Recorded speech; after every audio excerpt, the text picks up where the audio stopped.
Thank you very much, Nirupama, and thank you to your community. Thank you for being here today with us, standing in solidarity and advocating for those women. Thank you. Yeah.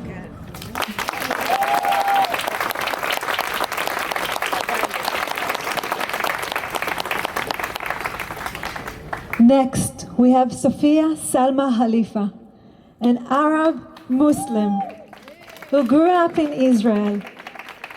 Sophia's personal journey and experiences offer valuable insights into the challenges faced by marginalized communities. Her voice is a testament to the strength and diversity and the importance of unity in the fight for justice. Thank you, Sophia.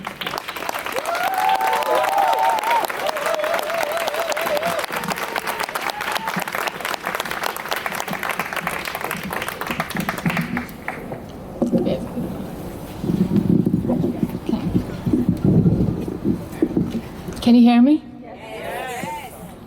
Thank you. I'm Sophia Salma Khalifa, a Muslim Arab from Israel. I was born to an Arab Bedouin family. Bedouins are nomadic Arabs.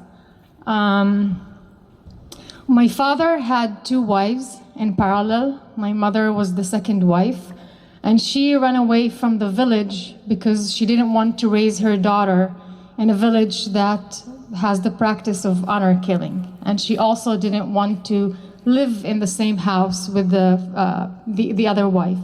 So she ran away and moved to Nahariya, which is a Jewish town in northern Israel. There she raised us, 9 children, on her own.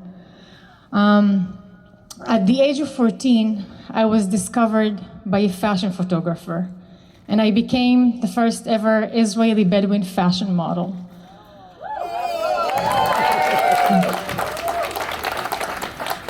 Despite that pioneering success, my uncle threatened to cut off my head if I did not stop dishonoring the family. But I was lucky. I was lucky because I lived in a Jewish neighborhood where none of the neighbors would cover up for a killing of a woman. And I was very lucky, first and foremost, for my mother, who fought for me like a lioness and protected me. She told me, Salma, you're a role model. You're showing all the Arab girls that they can do and pursue any path that they want, and I'm here to protect you. You should hold your head high.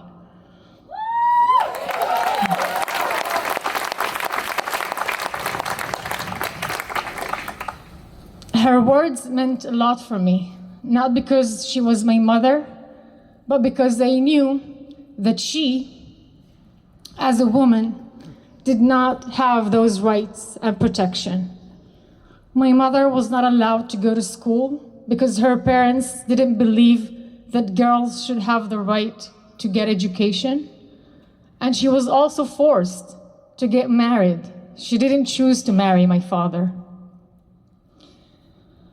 I felt privileged and I felt lucky, but not all the women in my family were as lucky as I was.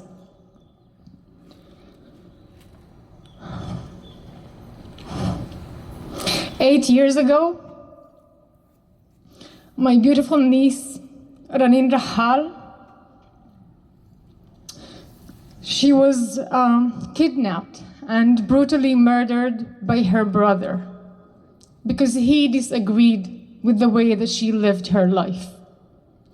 Her sin was that she left the family house and rented her own apartment.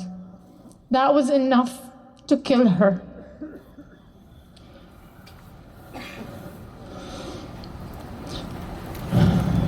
The honor and Islamist cultures, and I emphasize Islamist, not Muslim.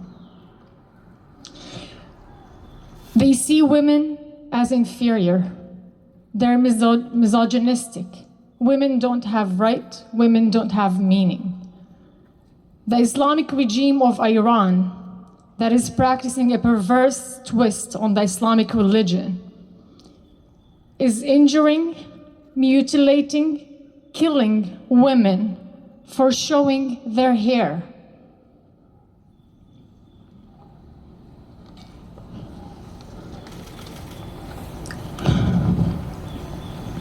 In those cultures, Western women and Jewish women are perceived even as not worthy of respect, as objects. You can see in the European countries, thank you. You can see in the European countries the rise in the rape incidents. There are certain neighborhoods where women cannot avoid walking or entering.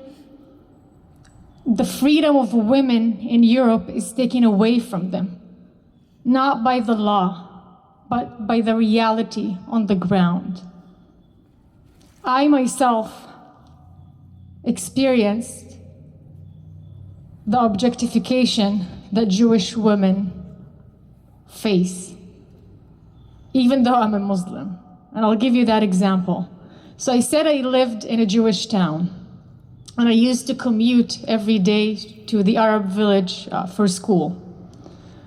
Between the 4th and 6th grade, I was sexually harassed daily by 11 classmates. No other girl in my class faced that harassment. And I don't think that was a coincidence. It was because I came from the Jewish town.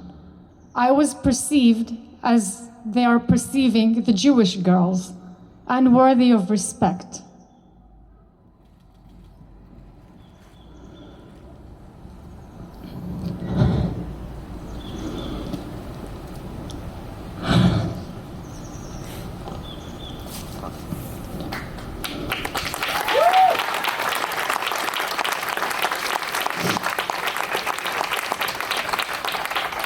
They even went as far as calling me a slutty Jew.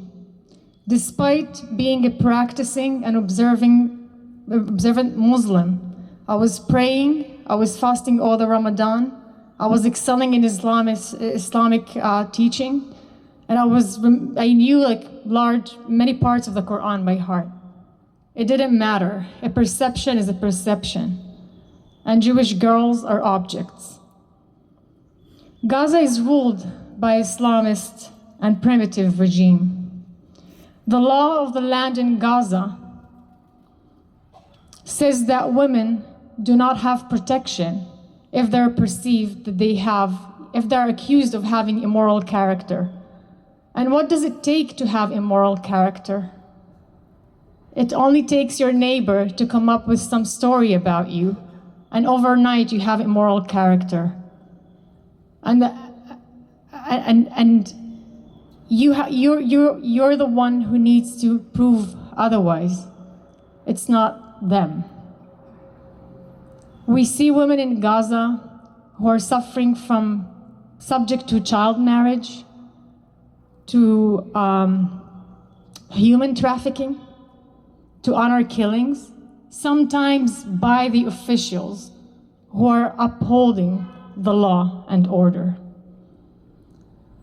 And if this is happening to the Palestinian women in Gaza, you can only imagine how the female Jewish hostages are being treated, who are seen as inferior than any being in the eyes of these men. It's time to bring them back. It's time to bring them all back. Thank you.